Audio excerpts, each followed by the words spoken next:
Hi, and welcome to secretentourage.com. Today we have the pleasure of speaking to Jason Metz of Brand Influencer, a young gentleman who's going to teach us a little bit about how to wear multiple hats and still be an effective entrepreneur. Welcome to the show, Jason. We appreciate you being on with us today.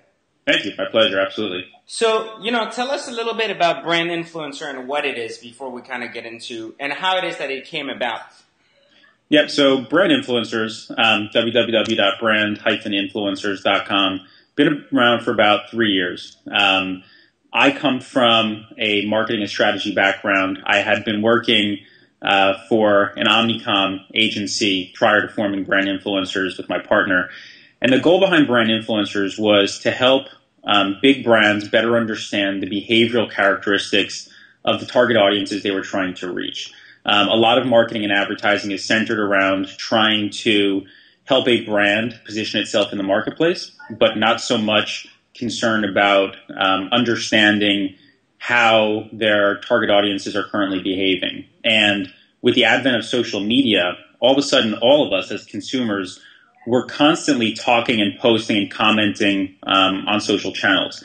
And we essentially figured out that if you could create a mechanism, in our case, a technology platform that can aggregate and analyze all of the social conversations currently taking place across the social landscape, and if you can identify trends within those conversations, you can get a really good understanding of the current behavioral characteristics and motivational triggers of any brand's target audience. So from a marketing perspective, if you go through our process, you can actually help a brand understand what matters to the people they're trying to sell their products and services to and do it at a much more effective level. So that was sort of the concept behind Brand Influencers, understanding how consumers are currently behaving and then using that intelligence to help brands create a better marketing message around what their consumers will most likely respond to. So that's sort of Brand Influencers in a nutshell. Okay, so how did you, why is it that you started a marketing agency? What is it that kind of led you down this path? I've been an entrepreneur my whole life. I come from a family of entrepreneurs. I started my first entrepreneurial venture when I was in high school.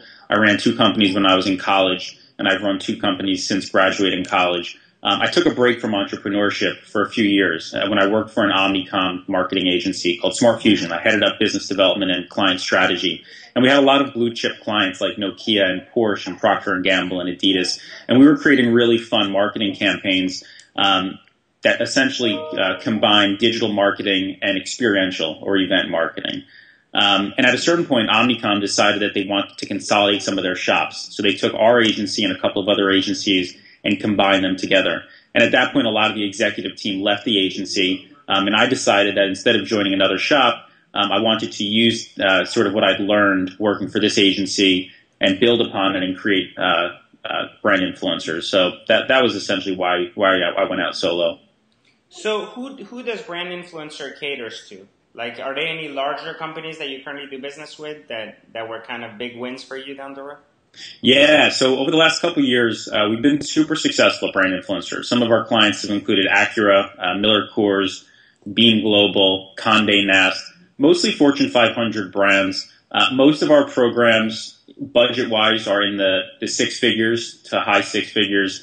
And essentially, we help brands who are already doing a lot of marketing and advertising do their marketing and advertising better, optimize their strategy with how they go to the market and how they engage their consumers. You have to understand that every single one of our clients, again, most of whom are Fortune 500 brands, they already have an entire roster of marketing agencies working with them. They have their creative shop, they have their media buying shop, they have a digital shop, perhaps a social shop, a strategy shop, and so on and so forth. And we try to fill a niche that we call social intelligence. So again, we have a platform that helps brands better understand the current behavioral triggers of their target audience. And through that insight, theoretically, we can step in and not just create better marketing campaigns for them, but align ourselves with their other agency partners and help them do a better job at the marketing they're currently doing for the brand. Okay, now that makes sense. So since you usually have a very high ticket or dollar ticket, right? Like usually bigger brands come with you and actually come to you for marketing advice. So let's think in the startup space, right? I'm sure you kind of follow a little bit and kind of keep in touch with new brands coming up. What are 3 tips you can give young people who are starting their companies that are invaluable that you've learned throughout the years that you might charge a lot of money for today? Yes. I mean, to your point, we do work with big brands and build big marketing campaigns. But personally, I also do a lot of consulting, including small business consulting. 3 tips I would give. The first tip, first and foremost, is you have to understand when you run your own company, you are ultimately responsible for everything. And nobody at your company will care as much about anything as you do. And what that means, essentially, is you have to concern yourself with the macro issues as well as the micro issues. I saw an internet meme recently, one of those photos where they say, entrepreneurship, this is what my parents think, this is what my friends think, this is what my colleagues think. It was a really interesting visual, and if I find it, if you can post it with this video, I think that's a good idea. But you as a small business owner, you have to be prepared to deal with the big picture sort of strategic issues of where is my company heading, how am I going to grow my company, perhaps issues in terms of raising venture capital, perhaps hiring issues, but it's also the micro issues of accounts receivable or accounts payable,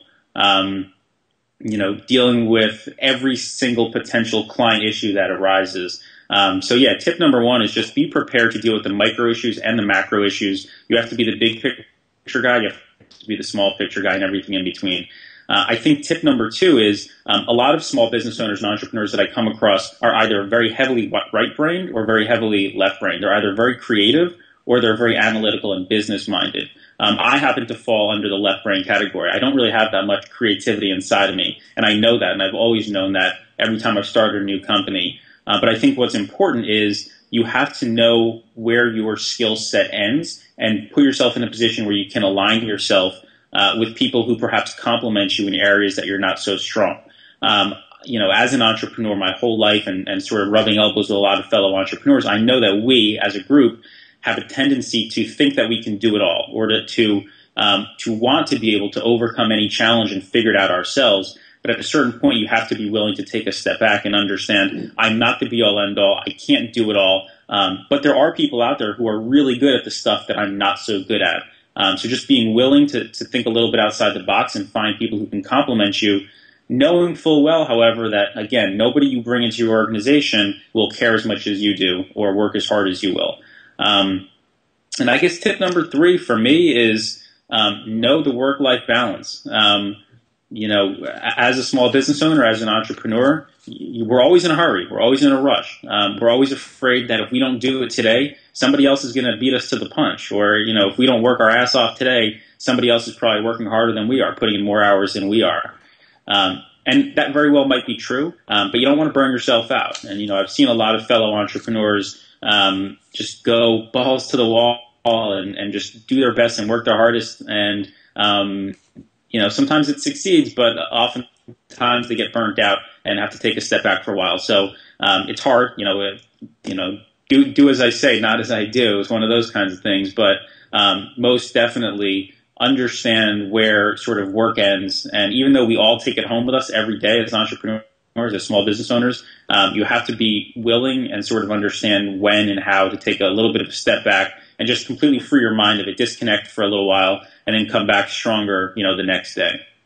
Well, you said something really interesting in your second tip. You said you surround yourself with amazing people who can do things better than you in certain areas. But then at the same time, you said they're not going to care as much as you do, right? Because it's your company versus they don't own it. Yeah. How do you select those people, especially when you're an entrepreneur and you know that others also have an entrepreneurial spirit and could just leave and start their own stuff? Yeah, this is just my personal advice, but I don't like to surround myself with fellow entrepreneurs. I like to surround myself with really smart, really hardworking worker bees, people who don't want the responsibility of having to run a business. And make no mistake, it's a lot of responsibility to run your own business. It takes a special kind of person. Some people would say a crazy person to actually want to go out there and venture out on their own and not have that safety net of a 9-to-5, or knowing that their health insurance is being paid for, or knowing that they're going to clock in and out at a certain hour, at a certain day, and they're going to get a check at the end of every week or every 2 weeks. Most people fall under that category. Now, there are people out there who are really amazing, who have that entrepreneurial spirit.